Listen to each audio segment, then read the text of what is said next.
Здравствуйте, в эфире программа «Экономика и мы». С вами Мадина Албогачиева, и далее в выпуске вас ждет злоупотребление доминирующим положением, признаки и ответственность, социальный контракт в вопросах и ответах. Об итогах года работы налоговой службы поговорим с гостями в студии. Говоря о доминирующем положении, обычно имеют в виду естественные монополии, но на практике чаще злоупотребляют своим доминирующим положением не эти гиганты, а монополии местного масштаба. Это может быть единственная в городе сеть автошкол, единственный поставщик нефтепродуктов или горячей и холодной воды. Как с нарушителями борется антимонопольная служба? Узнайте из нашего материала.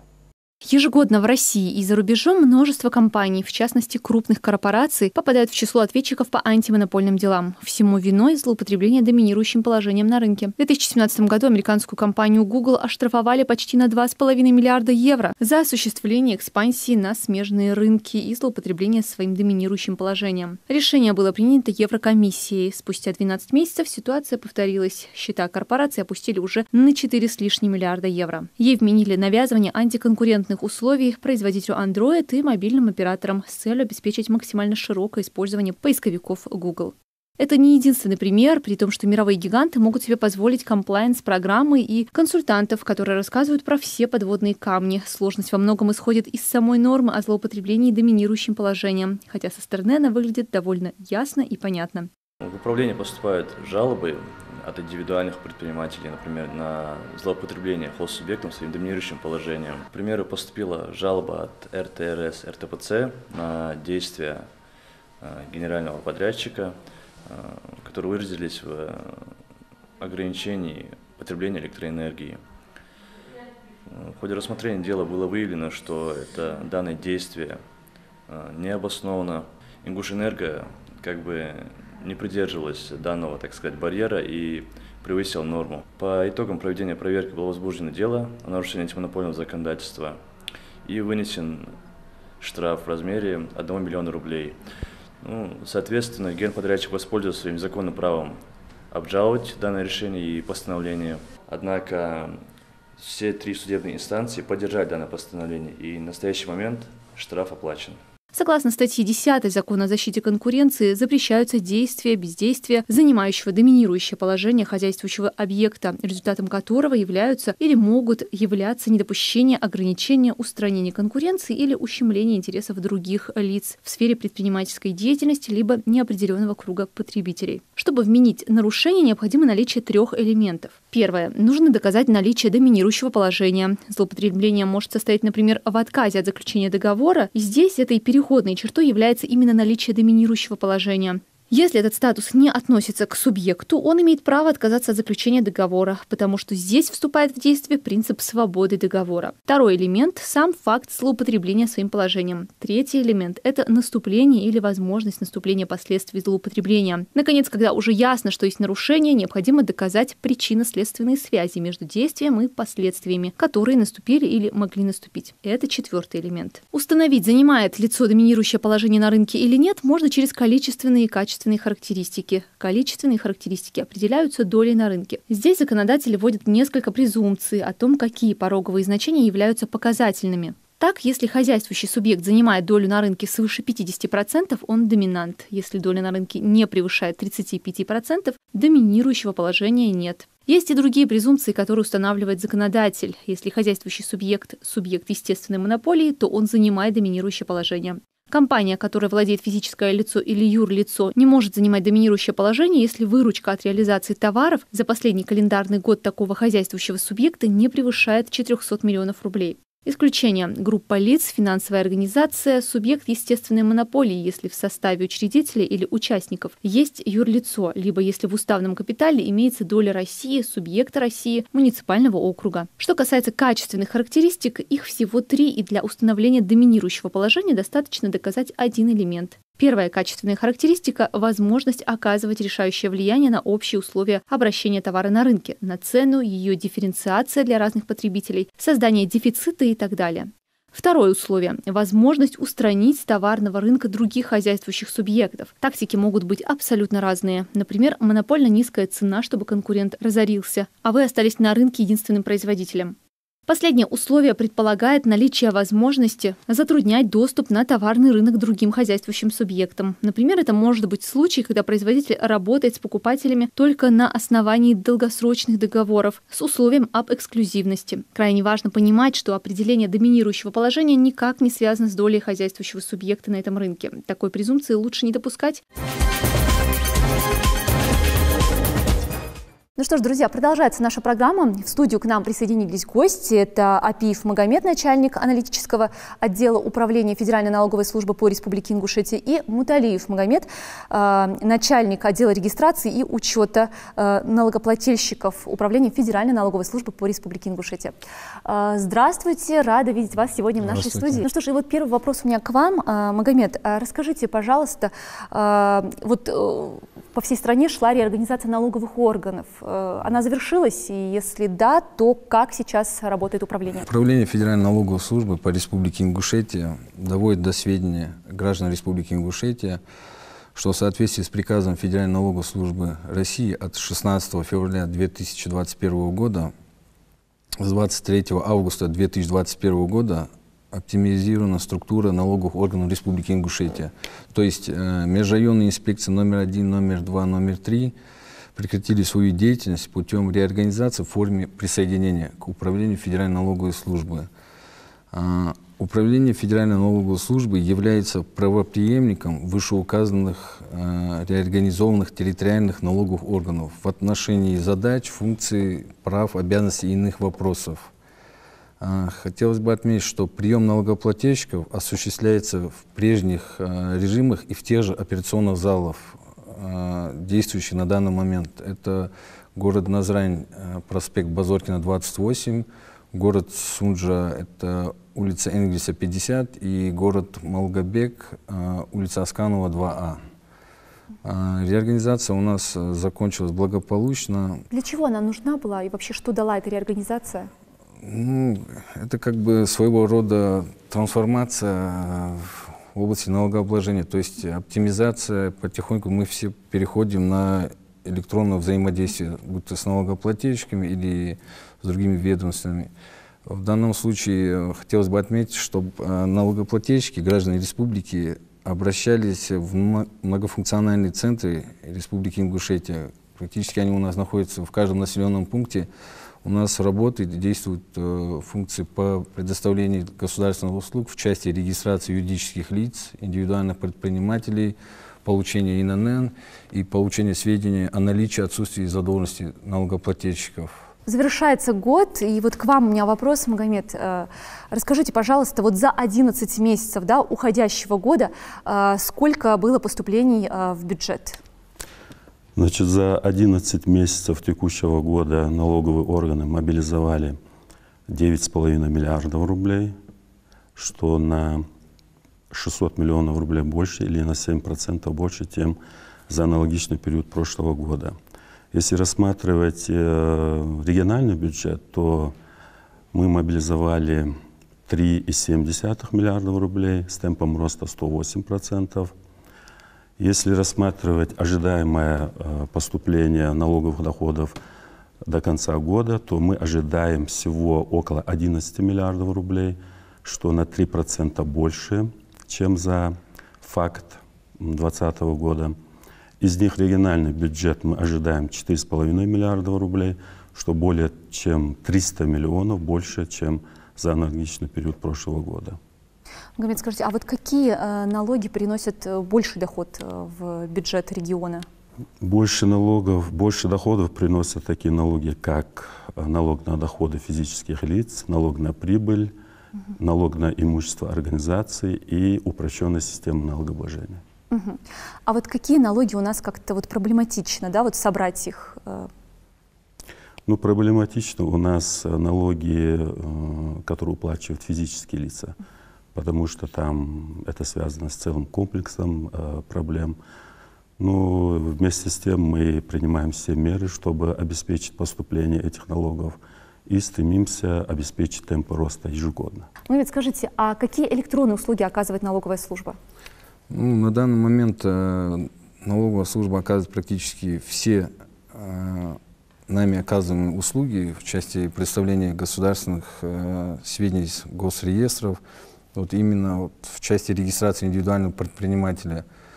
То есть налогоплательщик, физическое лицо, может обратиться, не приходя в налоговую службу, либо через сайт Федеральной налоговой службы, зарегистрировав там, получить электронную цифровую подпись, либо через нотариуса. То есть любой нотариус может направить электронные документы на государственную регистрацию. И тоже, не приходя в налоговую службу, эти же документы он может получить у нотариуса от заявителя. Потом получение личного индивидуального налогового номера тоже можно через сайт Федеральной налоговой службы. То же самое можно получить через МФЦ. Так. И хотелось бы отметить, что вот, есть такая услуга подключения личного кабинета. Она более актуальна для физических лиц. То есть физическое лицо может подключить себе личный кабинет, прийти один раз, обратиться в налоговую службу, подать заявление, мы им выдаем карточку регистрации, это где указан ИНН, пароль, не ИНН, а пароль и логин. Плательщик скачивает приложение на мобильный телефон, вносит логин и пароль и делает регистрацию. И там будут все сведения актуальные, то есть наличие, отсутствие имущества, движимое, недвижимое, задолженность, все там будет актуализировано. То есть это можно отслеживать, не приходя в налоговую службу. Магомед, вот к вам вопрос. Скажите, вот в этом году ситуация с налоговыми сборами у нас обстоит лучше, чем в предыдущие годы? В текущем году дела обстоят немного лучше, несмотря на то, что у нас имеется большая задолженность по бюджетным организациям. Это около полумиллиарда рублей. Несмотря на это, мы стараемся как бы принимать весь комплекс мероприятий по своевременному поступлению налогов. И хотим завершить этот год с темпом роста около 10% в региональный бюджет. Ну и в завершении нашего интервью, какие планы на будущий год? Что планируется? Ну, планируется, конечно, темпы роста от 10 до 15%. Принимаются все меры, чтобы все начисленные суммы налогов поступили своевременно в бюджет. И, допустим, если это налог на имущество организации, чтобы вновь введенные объекты у нас вошли в налоговый оборот и своевременно они были приняты на баланс, чтобы мы могли обеспечить начисление сумм. Вот в этом случае мы получим суммы и обеспечим 10-15% темпов. Спасибо. Несмотря на кризисные условия. Спасибо. И от вас также хотелось бы услышать о планах. Вот в вашем отделе какие планы на 2022? Ну, это популяризация электронного взаимодействия с налогоплательщиками, то есть минимизировать бумажный документооборот. Постараемся до плательщиков, налогоплательщиков, физических лиц доводить данную информацию, что можно обращаться, и имеются такие ресурсы и сервисы, не приходя в налоговый орган, электронное обращение в виде личного кабинета, либо иные обращения. Как-то так. Ну что ж, спасибо вам за то, что пришли к нам сегодня в студию, спасибо за интервью, и я желаю вам успехов в работе. Спасибо. Друзья, я напоминаю, что в гостях у нас сегодня были Апиев Магомед, начальник аналитического отдела управления Федеральной налоговой службы по Республике Ингушетия, и Муталиев Магомед, начальник отдела регистрации и учета налогоплательщиков управления Федеральной налоговой службы по Республике Ингушетия. Ну что ж, друзья, на этом наша программа не завершается. Оставайтесь с нами, впереди вас ждет еще много интересного. А сейчас узнаем об итогах года еще одного ведомства. В текущем году, если говорить в целом полностью обращения, все, которые были у нас, это более 100 человек. Но если это, в том числе это входит и консультации, и различные поддержка. Если говорить конкретно о микрозаймах на льготных условиях, это около 50 предпринимателей обратилось к нам, из которых мы 24 удовлетворили, выдали им займы на общую сумму 40 миллионов 600 тысяч. Планы на следующий год активировать работу и по предоставлению микрозаймов. В дальнейшем планируем также поддерживать на льготных условиях. Процентную ставку мы не будем поднимать, хотя ключевая процентная ставка у нас поднималась в этом году. И в следующем году мы будем анонсировать новую меру поддержки. Это у нас наша инициатива такая. Я думаю, это очень серьезная поддержка будет для предпринимателей. Все об этом узнают, но пока об этом озвучивать еще рано. Тема оказания государственной социальной помощи на основании социального контракта на сегодняшний день находится в центре внимания. Это действительно рабочий механизм, который направлен на получение не самих благ, а инструментов для их получения. Еще раз разберем, что такое соцконтракт и кто имеет на него право. С 1 января 2021 года вступило в силу постановление правительства Российской Федерации, которым утвержден порядок назначения и выплаты государственной социальной помощи на основании социального контракта за счет средств федерального бюджета на условиях софинансирования. Данная помощь направлена на выход семей или одиноко проживающих граждан из трудной жизненной ситуации и повышение их доходов. Социальный контракт – это соглашение между малоимущими семьями или одиноко проживающим малоимущим гражданином и клиентскими службами социальной защиты населения Министерства труда, занятости и социального развития Республики Ингушетия или государственными казенными учреждениями Центр занятости населения по мероприятию поиска работы. Мероприятие «Семья для себя» определяет с учетом объективной оценки трудового потенциала и желания выйти из состояния бедности, малоимущности, трудной жизненной ситуации. Гражданин обязуется выполнить программу социальной адаптации по мерам, принятым для выхода из бедности, трудной жизненной ситуации. Право на заключение социального контракта имеют граждане, относящиеся к категории малоимущие семьи или малоимущие одиноко проживающие граждане, которые по независящим причинам имеют средний душевой доход ниже величины прожиточного минимума, установленного на территории Ингушетии. Для трудоспособного населения это 10 995 рублей, для детей 11 500 рублей, для пенсионеров 8 590 рублей. В расчет дохода с целью определения права на получение средств социального контракта принимаются все виды заработка до вычета налогов. Пособия по временной нетрудоспособности, иные выплаты, пенсии, ежемесячные денежные выплаты льготным категориям граждан, ежемесячная денежная компенсация на оплату жилищно-коммунальных услуг, ежемесячные единовременные пособия и компенсации семьям с детьми, в том числе ежемесячная выплата на детей от 3 до 7 лет включительно, ежемесячная выплата на третьего и последующего ребенка, ежемесячная выплата в связи с рождением, усыновлением первого ребенка и прочие меры соцподдержки. Основные принципы назначения социального контракта это является добровольность участия, получается, или малоимущей семьи, или одиноко проживающего гражданина, обязательность выполнения всех условий, которые оговариваются в соцконтракте и в программе социальной адаптации. Малоимущие семьи или граждане могут заключить социальный контракт по следующим мероприятиям: поиск работы, а также прохождение профессионального обучения или дополнительного профессионального образования, осуществление предпринимательской деятельности, ведение личного подсобного хозяйства.